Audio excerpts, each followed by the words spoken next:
Namaste. Good morning from Pondicherry, India. And logging in and joining me for this morning session. We are managing to keep these morning sessions going, and it's always nice to have so many of you join me for these sessions. Let's sit for a few moments of contemplation before we begin.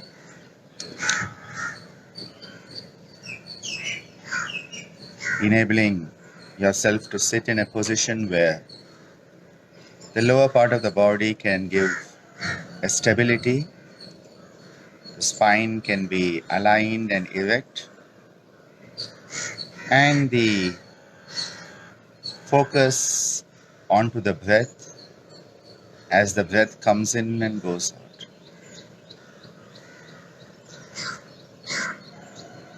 Enabling the mind to focus inward, Antarmukha Yatra, as I was mentioning yesterday, an inner journey. Watching the breath as it comes into your system and watching it as it goes out.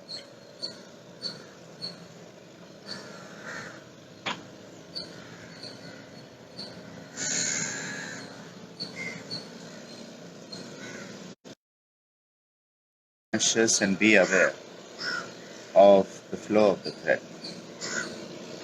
Linking the external and the internal worlds together. The bridge between the external and the internal.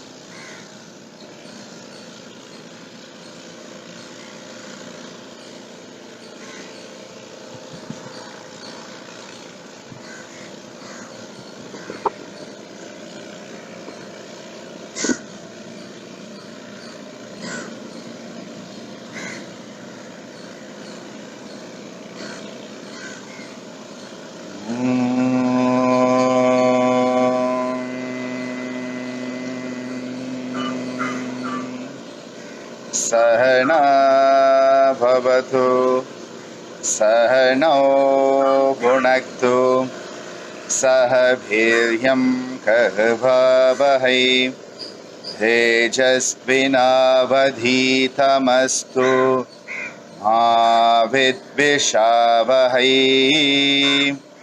Om Shanti Shanti Shanti. Om.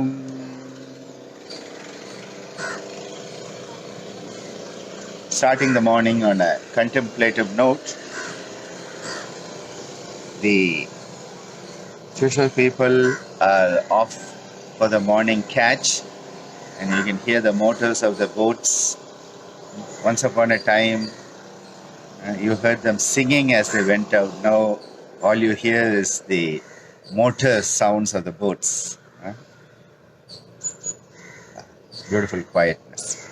I thought this morning, we have been looking at some very, very deep things, and I think for some it may have been a bit of information overload.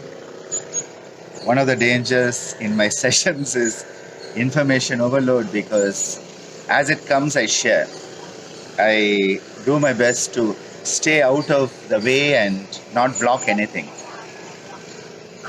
So this is usually quite an issue, that people find too much coming in and doesn't assimilate. And what I realize is then many people miss out on some of the concepts to them again. So this morning I thought, let's go for a more jovial, a lighter practice. And this is a practice which is based on sound. So before we start the actual practice, let us wake ourselves up a bit. So giving yourself a good kick, a nice movement of the feet.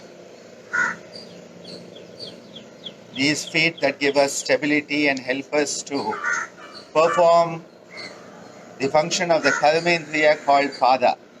Pada is the sense of action, that is the sense of locomotion. in the yogic system of thought, we don't just have five senses, but there's a huge number. Swamiji talked about 18 senses, 1-8.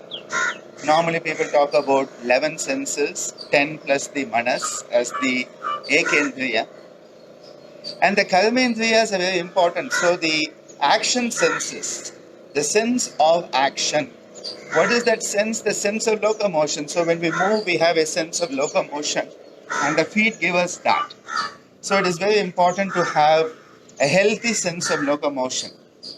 And what do the hands give us? Let's start shaking our hands a bit.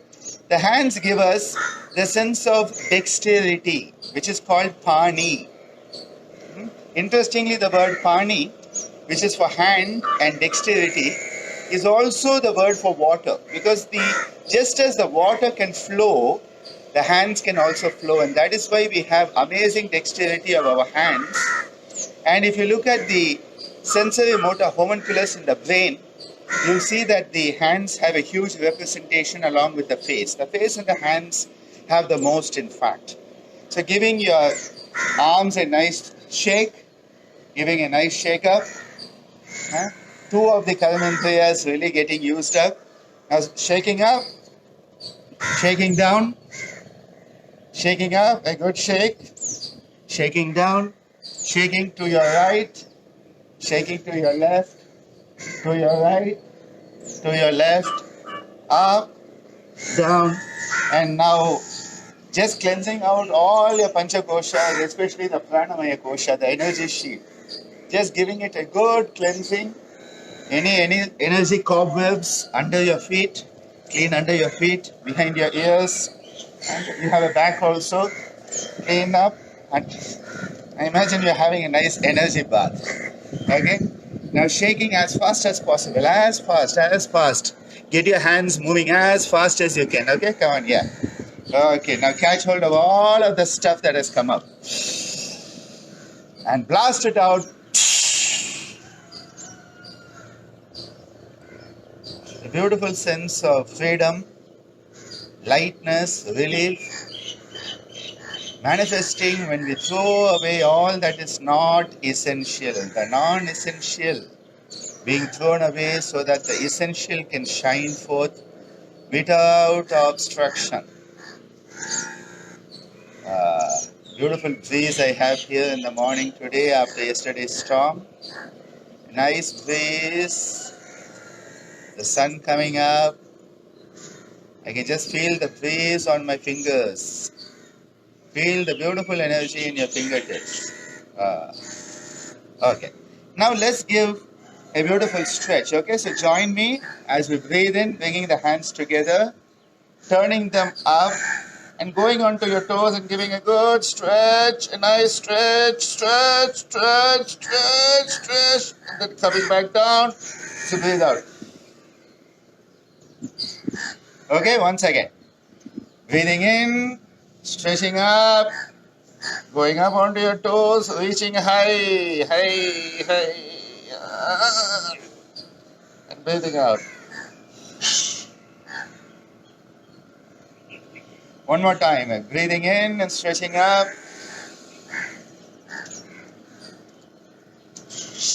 Out. Beautiful. That felt good. Had a nice feeling there as we gave a good stretch, a beautiful stretch in the morning to get us moving as we should. We should be moving in a positive way. We should be moving in a healthy way. Getting the new week off to a healthy start. I know some of you are saying, is it a new week already? What is today? What is the day? What is the date? What is the month? Some of us are stuck with what is the month also. No issues. Fine. We are going to work on one of my favorite practices, and I share wherever I go, and it's usually a practice that many people are enjoying, and it's a practice based on letting go of anxieties and creating a very positive state of mind towards all the anxieties and stresses that we have. Most of our anxieties, and yes, we have a lot of anxiety, and especially now it's been heightened. The anxieties are even a bit more heightened now. These anxieties could be considered in Patanjali's teachings as vitarka. He uses the word vitarka, Vitarka, vitarka, which means a deviant thought. Anything that deviates you from being yourself. And I'm going to repeat that.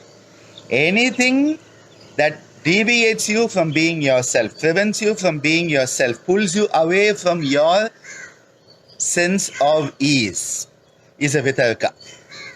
And he gives an example of himsa, violence.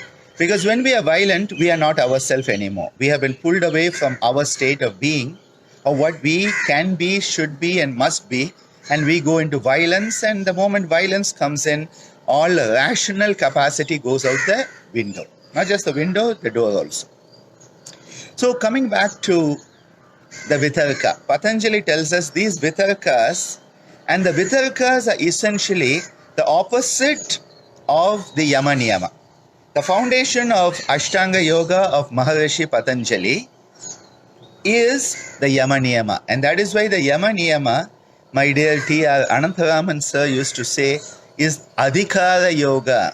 It is the yoga that gives you adhikara, that gives you integrity and gives you the competence to go on to the other paths. So Yama Niyama, which are the foundation of yoga, Swamiji said they are the no option yoga.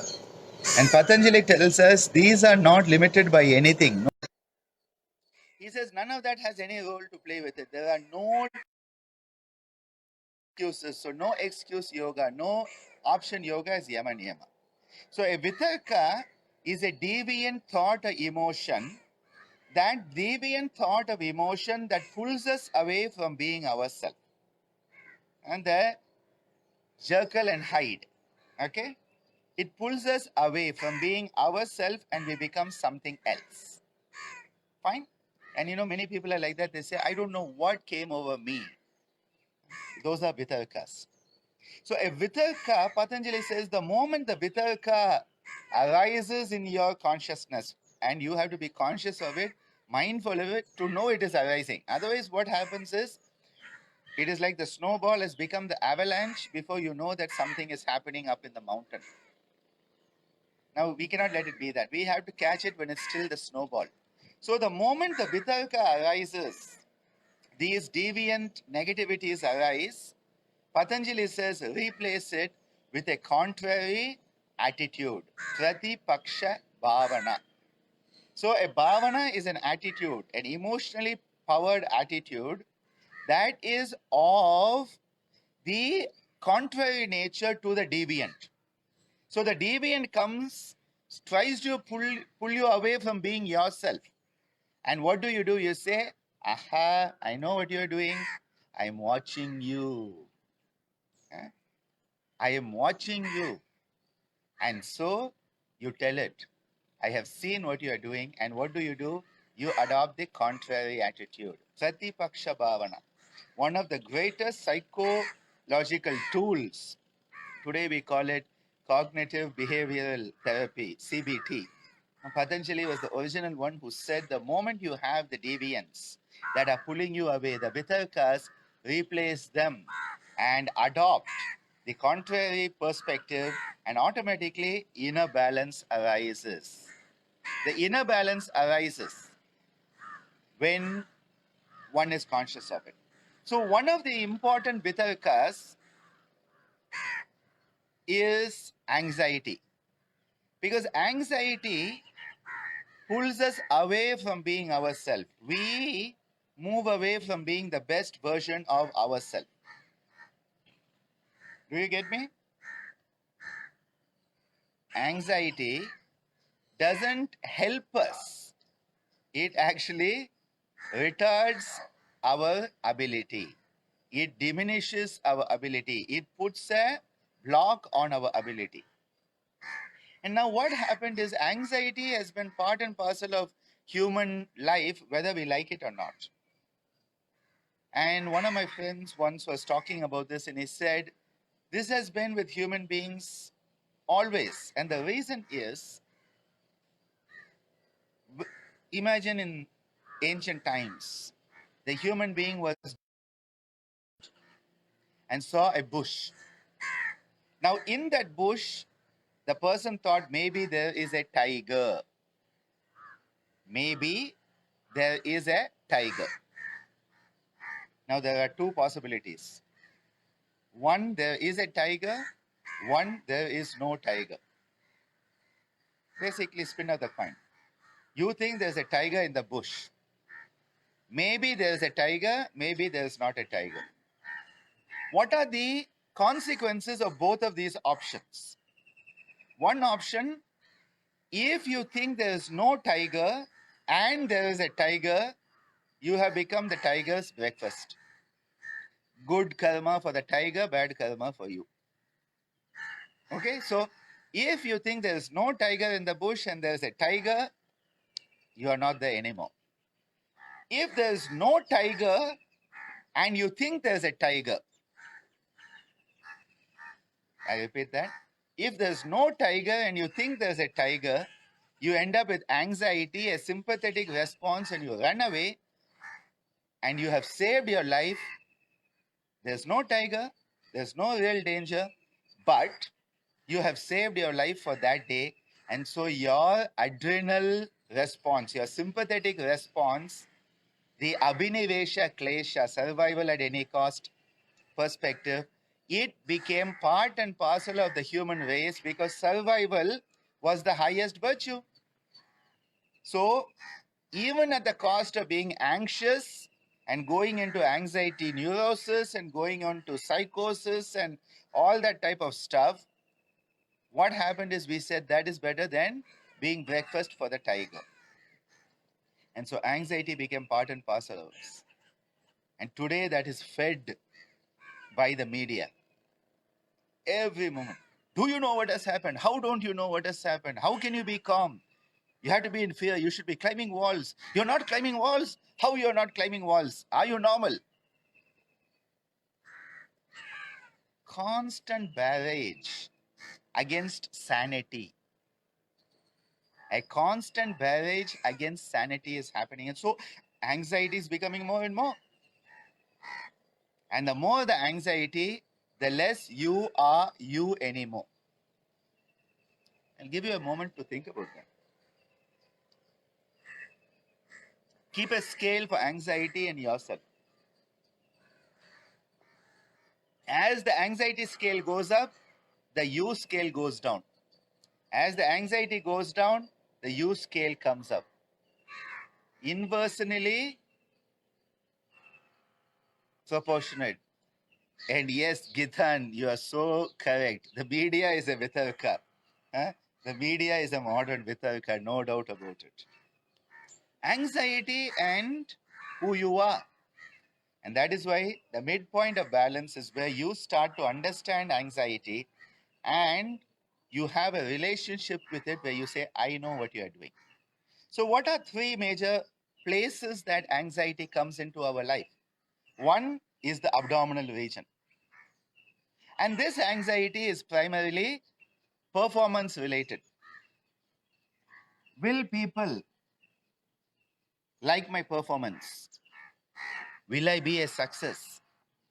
Will I have 10,000 likes on my Facebook page? Will I have 1,000,000 views on YouTube? Will I fumble my lines on stage? Will my boss like my presentation? Performance related. Any place where performance determines who you are, there is anxiety. So if you are defined by your performance, anxiety is part and parcel of it. Buy one, get one free. It's the free add-on. This performance anxiety manifests in the abdominal region. And that is why when people go on stage, they have butterflies in the stomach, they feel that the stomach has fallen to the ground, there's a sinking feeling in the stomach. And many people actually have to start rushing to the toilet more frequently when they have to be on stage. And so the curtain opens and they are sitting on the toilet. Performance anxiety. The second anxiety is in the chest, relationship anxiety. eh? Do people like us? People not like us? She, he, whatever it may be. Is there a relationship anxiety? And relationship can be of multiple relationships. Okay, I'm not only talking about the sexual relationship or between husband, wife, or partners or whatever. It could be relationship between parents and children. It could be with neighbors. It could be with co-workers. Any place where relationship comes into play. Relationship anxiety, which is in the heart region. And that is why all the old Indian movies, there'd be a fight at home, and suddenly the son or the daughter would walk out of the house saying, "I'm never coming back again." And the father would clutch at his chest and fall down dead of a heart attack. Typical old Indian movie scene.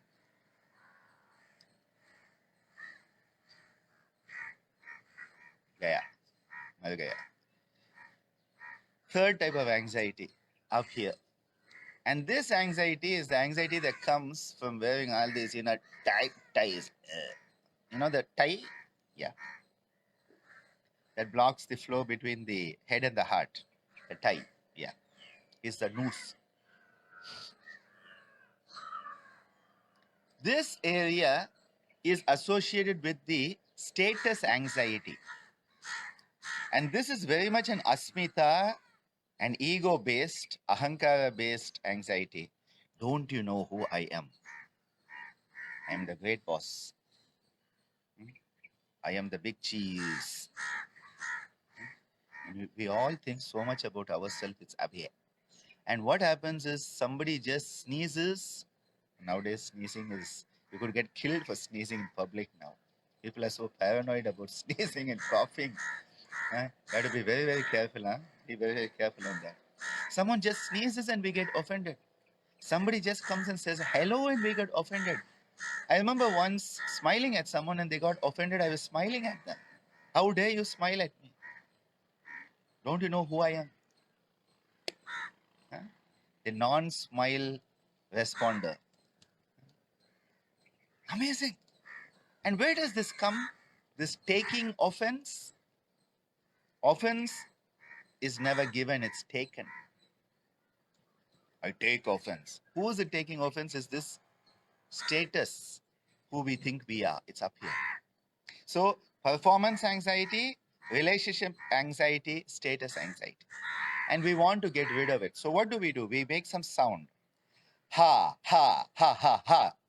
Yeah, you can make it also. Huh? Go on, make the sound. Ha, ha, ha, ha, ha. Ho, ho, ho, ho, ho. He. I'm not able to hear you well. Come on, join me again. Ha, ha, ha, ha, ha. Ho, ho, ho, ho, ho. He.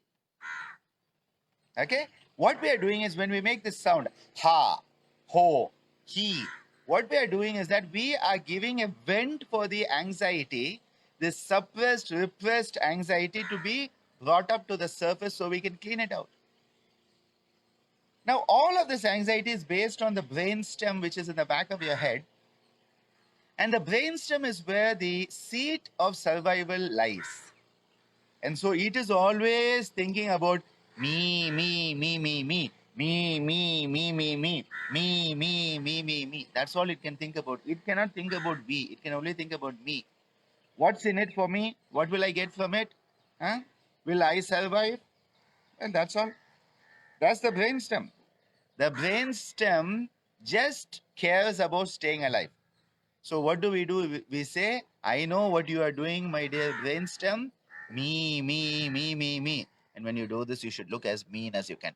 Me, me, me, me, me. Me, me, me, me, me. Me, me, me, me, me. And what you're telling it is, little guy there in the back of the head, I know what you're doing, so do not try to be too smart. This is what you're doing. You are actually letting these areas know that you know about them. You are watching them. I have my eyes on you. Huh? Automatically, they become better behaved, right? The moment you know you are being watched, your behavior is different. The moment you know there's a closed circuit TV in your room, you're going to be on a much different behavior than if there's no TV. Same thing here. Then we want to bring our awareness to the prefrontal cortex. This is the place where all yoga happens, up here. This is the place of consciousness, the Chid Akasha, the space of consciousness.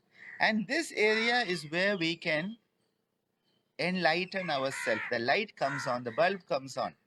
This is where the buddhi, the higher discerning and metacognitive objective part of us is here. So what we do is, this is the area where we want to awaken. So we go dhi, dhi, dhi, dhi, dhi, dhi, dhi, dhi, dhi, dhi. Now in Old English, when you talked about the other person, you also use the word thee. So this is me and this is thee. This is just limited to myself. This is becoming aware that others also exist. Others have as much right to life and existence as ourselves. This is an opening of the consciousness towards other people. A very, very important part of becoming human. So we have done the three parts: ha, ho, he, the me and the thee. And then we realize Sarvam Brahmamayam. All of this is Maya. All of this is basically something that we have to experience, as Patanjali says, Bhoga and Apavarga. Everything exists for the experience, Bhoga and Apavarga, which is liberation. So we have to go through it. And so what we do is we say, po, po, po, po, po. Po in Tamil means go, or you could use go, or jao, jao, jao, jao, jao, or any sound that says go, because the idea is to let go. Po, po, po, po, po, and you throw it out. Okay? So let's go through this and join me for one round of this. This is a beautiful practice called Nada Bhavana Shuddhi Kriya. Using Nada, sound, and vibration, bhavana shuddhi, we are cleansing our attitudes. And kriya, it is an active process. Okay? So join me. Ha, ha, ha, ha, ha, ha, ha, ha, ha, ha, ha, ha, ha, ha, ha, ho, ho, ho, ho, ho, ho, ho, ho, ho, ho, ho, ho, ho, ho, ho, he, he, he, me, me, me, me, me, me, me, me, me, me, me, me, me, me, me, they,